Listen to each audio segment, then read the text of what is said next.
이 세상의 모든 종교는 도덕성을 강조합니다.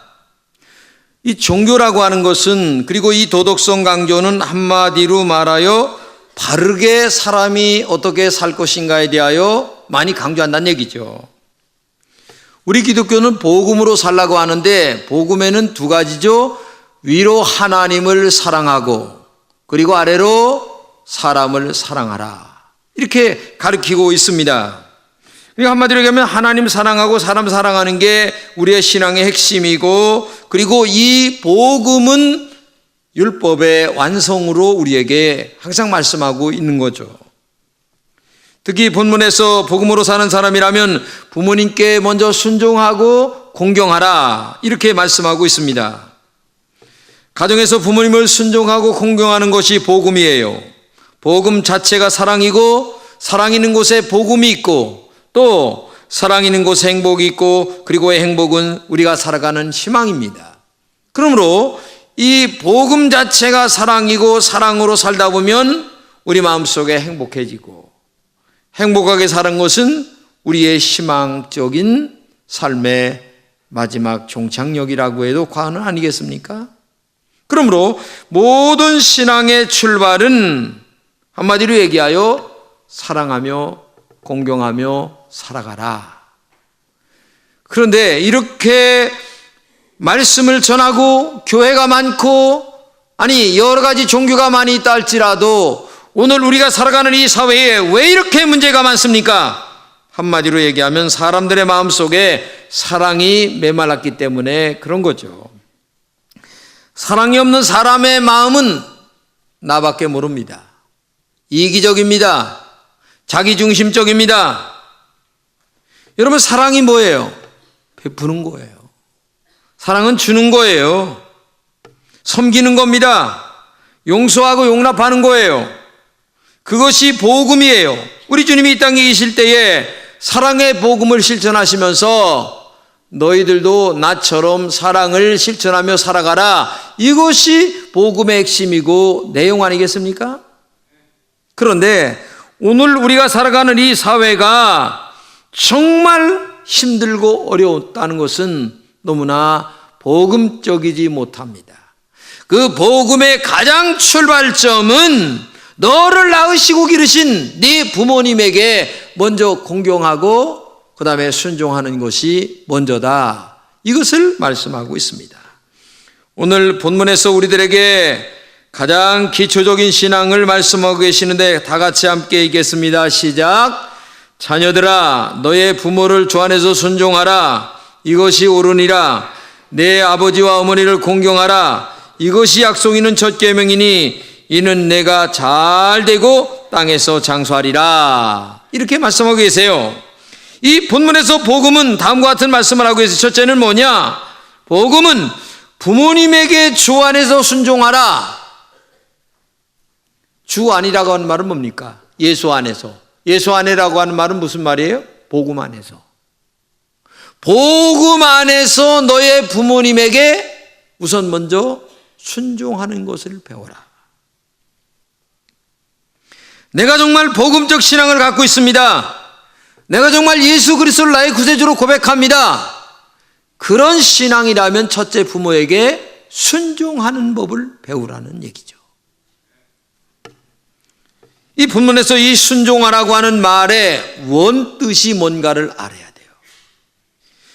이 말의 원어의 히파쿠라고 하는 말의 뜻은 첫째는 잘 듣는다, 그리고 잘 대답한다, 그런 뜻이에요. 우선 먼저 귀를 활짝 열고 부모님께서 나에게 뭐라고 말씀하시는가를 잘 들으려고 하는 마음의 태도가 중요하다는 거죠.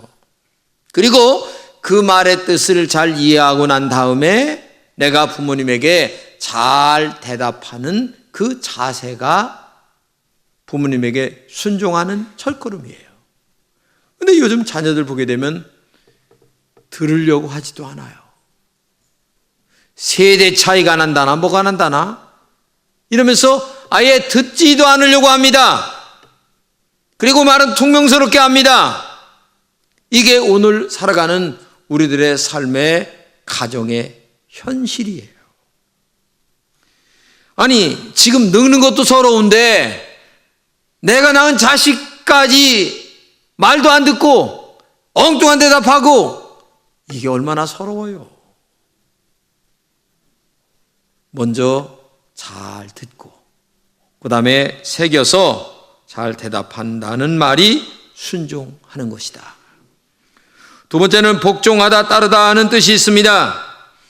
부모의 말에 정말 그 말이 어떠하든지 간에 따라야 됩니다. 할 수 없어 복종하는 자녀들이 많이 있지만은 정말 오늘 이 사회가 너무나 잘못됐어요. 어떤 면으로 보면 부모의 잘못도 커요.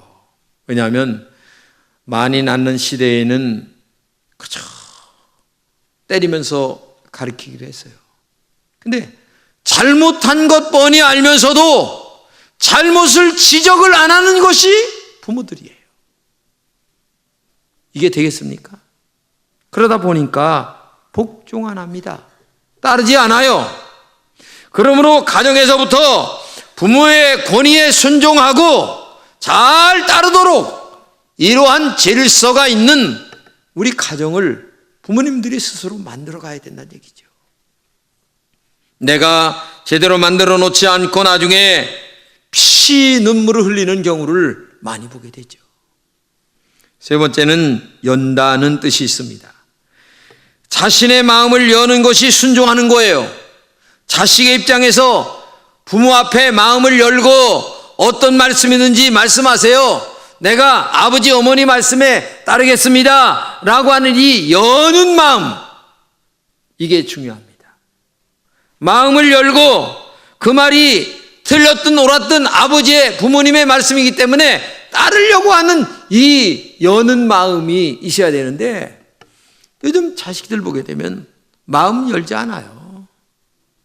딱 닫아놓고서 한 귀로 듣고 한 귀로 그냥 이렇게 흘려버리고 부모의 말에 전혀 동의하지 않는 경우를 많이 보게 되죠. 참 너무나 안타깝죠. 부모님께서 하시는 말씀을 잘 들어서 자신의 인격과 인생에 보탬이 되는, 그래서 이렇게 마음을 열다, 아니면 복종하고 따른다, 더 나아가 잘 듣고 잘 대답한다, 이런 말이 휘파코라고 하는 원어를 번역한 순종한다 라고 하는 말의 뜻임을 우리가 기억하면서 정말 여러분의 자녀들이 먼저 잘 순종할 수 있도록 지도해가는 부모님들 되시기를 주님의 이름으로 축복합니다. 두 번째는 복음은 주 안에서 공경하라 말씀하십니다. 복음은 첫째는 순종이 먼저고 두 번째는 공경하라고 하십니다. 순종하라고 하는 것은 부모의 권위에 순종하는 것이고, 공경이라고 하는 것은 자식의 입장에서 부모님을 높여드리는 행위를 얘기하는 거예요. 그러니까 좋은 가정, 그리고 좋은 공동체, 아름다운 젊은이와 어른과의 관계는 이 순종과 공경의 관계가 바르게 되어 있을 때에 그게 좋은 관계가 된다는 얘기죠. 순서가 바뀌면 안 돼요. 순종이 먼저고 공경이 그 다음이에요. 그런데 이 공경이라고 하는 원어 티마우라고 하는 말의 뜻도 재미있어요. 첫째는 정당한 형벌을 정한다, 그런 말이에요. 이 말을 쉽게 얘기하면 나는 부모님에게 많은 죄를 지은 사람입니다. 그래서 제가 부모님을 공경함으로 나의 모든 죄의 형벌을 대신할까 합니다 라고 하는 그런 뜻이에요. 그러니까 부모님을 공경함으로 말미암아 내가 죄인인 것을 속죄한다, 그런 뜻이에요. 제가 든 이 공경으로 나의 죄를 대신할 수는 없지만, 그러나 그런 마음으로 부모님께 내가 공경을 올려드립니다, 그런 뜻으로 이 공경한다는 말에 있는 거예요. 두 번째는 존경할 만하여 경의를 표한다, 그런 뜻이에요. 부모는 그분이 어떤 분이든 공경할 만한 분입니다. 부모는 학벌이나 돈이나 생김새를 떠나서 공경해야 하는 거예요. 왜? 나에게 생명을 주셨어요. 나를 이 땅에 태어나게 하신 분이 부모 아닙니까? 그런 분에게 마음 중심으로 공경하는 여러분 되시기를 주님의 이름으로 축원합니다. 그런 중심이 있어야 되는 거예요. 세 번째는 상이나 보상을 구별하여 수여한다는 뜻입니다. 부모에게는 어떤 상을 드려도 아깝지 않다는 얘기예요. 아무리 많이 드려도 아깝지 않다는 얘기예요. 그런 마음으로 부모를 공경하라는 얘기예요. 아깝다는 마음이 들면 부모를 모욕하는 겁니다. 부모를 공경하라고 하는 하나님을 모욕하는 거예요. 부모에게는 아무리 많이 드려도 아까운 마음이 있으면 안 돼. 그렇잖아요. 왜? 그분이 나에게 생명을 주셨는데, 생명을 주신 그분에게 내가 생명보다 더한 게 뭐 있겠어요? 아니, 내가 돈을 많이 갖다 드리, 1억을 갖다 드리는데 생명하고 바꾸겠어요? 그렇기 때문에 부모에게는 아무리 많이 뭘 한다 할지라도 아깝다 하는 마음으로 한다면 그것은 정말 자식의 도리가 아니다. 한마디로 아무리 많이 하면서도 부족하다. 죄송합니다. 이런 마음으로 할 때에 그게 은혜가 될 줄로 믿습니다. 네 번째는 가치나 값을 지나치게 정하는 것을 말합니다. 세상의 모든 것들은 값이 정해져 있습니다. 어느 것이든 값이 정해져 있지 않은 게 없어요. 숟가락 하나라도 값이 있고 자동차도 값이 있습니다. 그런데 나를 낳으시고 기르신 분에게는 아무리 많이 충성하고 애를 써도 값이 정해질 수가 없어. 늘 부족할 뿐이지. 그렇잖아요? 왜? 생명을 주셨어요. 우리에게 피와 살을 주셨어요. 오늘 내가 여기 존재하게 만들어 주셨어요. 그분이 부모님이에요. 그런데 어떻게 값을 따지겠어요? 값을 따질 수가 없는 거죠. 그러므로 여러분과 제가 복음 앞에 사는 사람이라고 한다면 우리 부모님을 값으로 따지지 않고 마음껏 공경하는 여러분 되시기를 주님의 이름으로 축복합니다. 여러분, 미국에서 가장 존경받는 대통령이 누군 줄 아세요? 링컨입니다. 링컨이 대통령이 딱 당선되고 나서 상원에서 연설하게 됐어요. 연설하기 바로 직전에 어떤 상원의원이 딱 일어나더니 어이 미스터 링컨 대통령 손을 들고 얘기를 하는 거예요. 당신 아버지가 구두 만드는 거 아시죠? 알고 말고요. 그 아버지 따라서 당신 옛날에 우리 집에 와서 구두 수선해 준 거 아시죠? 알고 말고요. 그래도 기억해 주시니 감사합니다. 모욕을 주는 거야. 대통령 연설을 하려고 하는데 구두 수선공 아들이라고. 그 얘기를 듣고 난 다음에 링컨이 이렇게 얘기합니다. 아우, 정말 감사합니다. 내가 연설하기 직전에 우리 아버지를 기억하게 하시니 너무 고마워요. 우리 아버지는 정말 최고의 예술 구두 수선공이었습니다. 구두를 만드는 분이었습니다. 내가 대통령이 됐다 할지라도 우리 아버지를 능가할 수가 없습니다. 나는 최고의 예술가인 우리 아버지를 정말 존경합니다. 정말 사랑합니다. 우리 아버지 같은 분은 이 세상에 다시 찾을래야 찾을 수가 없습니다. 하면서 자기 아버지에 대하여 최고의 존경의 뜻을 표한 다음에 또 이렇게 얘기합니다. 내가 아버지와 함께 여러분들의 집에 자주 가기도 했고 또 구두를 만들어 드렸는데 혹시 우리 아버지가 만들어 드린 구두가 수선할 일이 있으시면 얘기하십시오.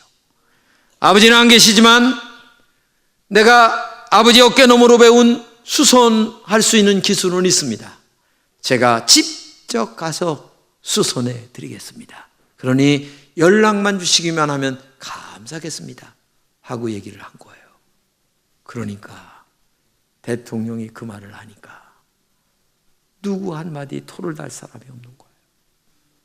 그래서 그의 그때 그 상원의원의 연설 직전에 있었던 이야기가 지금까지 가장 유명하게 전해져 내려오는 거예요. 비록 구두수선공 아버지지만 자기가 대통령이 됐다 할지라도 나를 낳으시고 기르신 그 아버지 때문에 오늘의 내가 있다고 하는 이 존재의식을 느끼는 것, 그 부모를 생각하는 이 마음 얼마나 대단하겠어요. 어떤 경우에도 아버지를 공경하는 이 링컨의 아름다움을 우리가 배우고 실천하는 자세를 가져야 합니다. 그런 마음이 내가 복음 앞에 산다 라고 하는 신앙의 영적 자세예요. 복음은 우리 부모를 공경하게 합니다. 여러분이 정말 복음 앞에 있다고 한다면 나를 낳으시고 기르신 우리 외 부모님을 공경하지 않을 수가 없는 거죠. 그러면 복음 앞에 순종하고 공경한 결과는 뭐겠어요? 다 같이 한번 읽겠습니다. 시작. 이것이 약속 있는 첫 계명이니 이는 내가 잘 되고 땅에서 장수하리라. 첫째는 약속 있는 첫 계명이라고 했어요. 이 말이 무슨 말이냐면 십계명이 있잖아요. 십계명이 크게 둘로 나눠져요. 1에서 4까지는 하나님을 공경하라. 그리고 5에서 10까지는 인간을 공경하라. 그런데 그 5에서 10의 첫 번째, 5번째가 되는 계명이 네 부모를 공경하라. 그러면 땅에서 잘 되고 장수한다. 그 말이란 얘기예요. 그러니까 한마디로 얘기하면 첫째는 하나님을 잘 섬기라는 것이 계명의 첫 번째 의미고, 두 번째는 하나님을 너를 낳으신 부모님을 공경하라. 이게 두 번째 얘기예요. 그 말이 뭐냐면 약속 있는 첫 계명이다. 그런 의미로 우리에게 말씀하고 있는 거예요.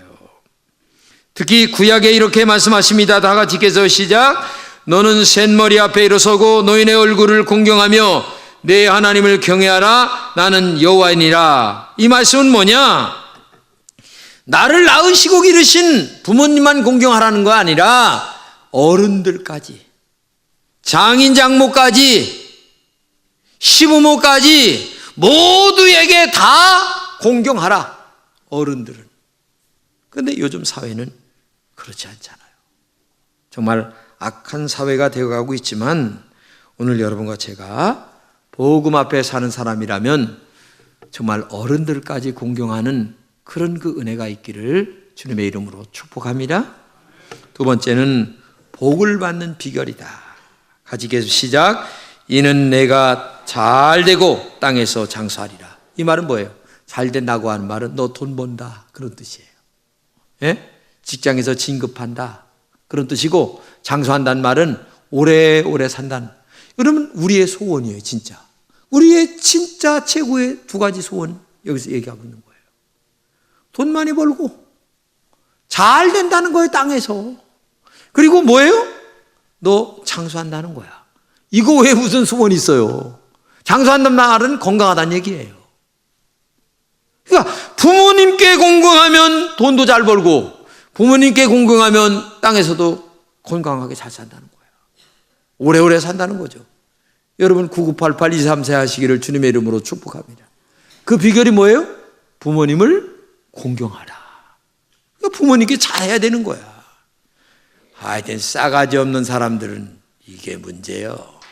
아니 부모님을 마음에서부터 공경하려고 하는 마음. 하나님도 공경하고 부모님도 공경하고 하는 그런 마음을 기본적으로 가져야 된다는 거죠. 또 하나님 말씀하세요. 다 같이 읽겠습니다. 아들아 내 아비의 훈계를 들으며 내 어미의 법을 떠나지 말라. 이는 내 머리 아름다운 관이요 내 목에 금사슬이니라. 부모를 공경하는 자는 그 머리 아름다운 금멸관을 쓰고 금사슬을 목에 건다는 얘기예요. 이게 축복된 말씀이란 얘기죠. 부모님을 공경하고 순종할 때에 이 땅에서 하는 일마다 잘 되고 우리가 오래오래 사는 장수의 비결이 여기 있다는 거죠. 그러므로 성경 말씀 이전에 인간적으로 지켜야 될, 도덕적으로 해야 될 기본도 되는 말씀에다가 하나님 말씀 또 이렇게 하니 얼마나 우리가 부모님을 순종하고 또 공경해야 될 것인가를 우리가 알아야 된다는 얘기죠. 옛날 임금님께서 시골로 행차를 하게 됐어요. 근데 가난하게 사는 어느 집에 할머니께서, 어머니께서 야, 임금님 좀 한번 보고 내가 죽었으면 좋겠다. 아들한테 얘기를 하니까 아버지가 지게에다가 어머니를 자 이렇게 편안하게 만들어서 지고서 어머니를 아주 낑낑거리면서 임금님이 지나가는 길 옆에까지 갔다가 어머니를 모신 거예요. 지게에 받쳐놓고 어머니 지게 위에 이렇게 있는데 그 모습을 보니까 임금님이 얼마나 이게 누구냐? 어떻게 이렇게 됐냐? 물으니까 다 상세하게 얘기를 하니까 아이고 이런 효자가 다 있냐? 하면서 이 아들에게 효도하는 상을 내게 된 거예요. 근데 그 옆 동네에 불효하는 자식이 얘기를 들었네. 그러니까 어머니를 꼬셔가지고 자기도 지게에다가 해가지고 어머니를 지고서 길 옆에 가 있는데 아이고 여기도 효자가 있네 라고 얘기하니까 옆에 있던 동네 사람들이 다 이놈은 짝퉁입니다. 거짓말쟁입니다. 평상시 불효를 하는 놈인데 오늘 옆 동네에 아까 걔가 상 받는 걸 보더니만 이질을 또 합니다 하면서 얘기를 다 하니까 임금님이 껄껄껄껄 웃으시면서 하신 말씀이 야 비록 흉내를 내도 효자 흉내 낸 것은 복 받을 일이다. 상을 내려라 해가지고 상을 받았다는 얘기 아니겠습니까? 여러분 생각해 보세요. 우리가 복음 앞에 사는 사람들입니다. 지금까지 부모님에게 순종하고 공경 못했다 할지라도 흉내라도 한번 내보세요. 흉내라도 흉내 공경하는 흉내라도 한번 내봐야 되지 않겠느냐. 순종하고 공경하는 것은 때를 놓치면 할 수가 없어요. 왜? 우리 부모님들은 살 날이 그렇게 많지 않아요. 생각해 보세요. 사람이 요즘에야 조금 건강해서 저기 되지만 우리 부모님이 언제 돌아가실지 알 수가 없어요. 그렇기 때문에 지금 있을 때 잘해야 되는 거예요. 여하튼 부탁합니다. 우리를 낳으시고 기르신 부모님들에게 공경하는 여러분 되시기를 주님의 이름으로 축복합니다. 제가 서울여대 공모전에서 대상 수상한 작품인데 제목이 어머니예요. 한번 시를 한번 읽어 드릴 테니까 보시면 되겠습니다. 나에게 티끌 하나 주지 않은 거린들이 내게 손을 내밀 때면 불쌍하다고 생각을 했습니다. 그러나 나에게 전부를 준 어머니가 불쌍하다고 생각해 본 적은 없습니다. 나한테 밥 한 번 사준 친구들과 선배들은 고마워했습니다. 답례하고 싶어 불러냅니다. 그러나 날 위해 밥을 짓고 밤늦게까지 기다리는 어머님께 감사하다고 생각해 본 적은 없습니다. 실제로 존재하지도 않는 드라마 속 배우들 가장사에 그들을 대신해 눈물을 흘렸습니다. 그러나 일상에 지치고 힘든 어머니를 위해 진심으로 눈물을 흘려본 적은 없습니다. 골방에 누워 아파하던 어머니 걱정을 한 번도 해본 적은 없습니다. 신과 애인에게는 사소한 잘못 하나에도 미안하다고 사과하고 용서를 구했습니다. 그러나 어머니에게 한 잘못은 셀 수 없이 많아도 용서를 구하지 않았습니다.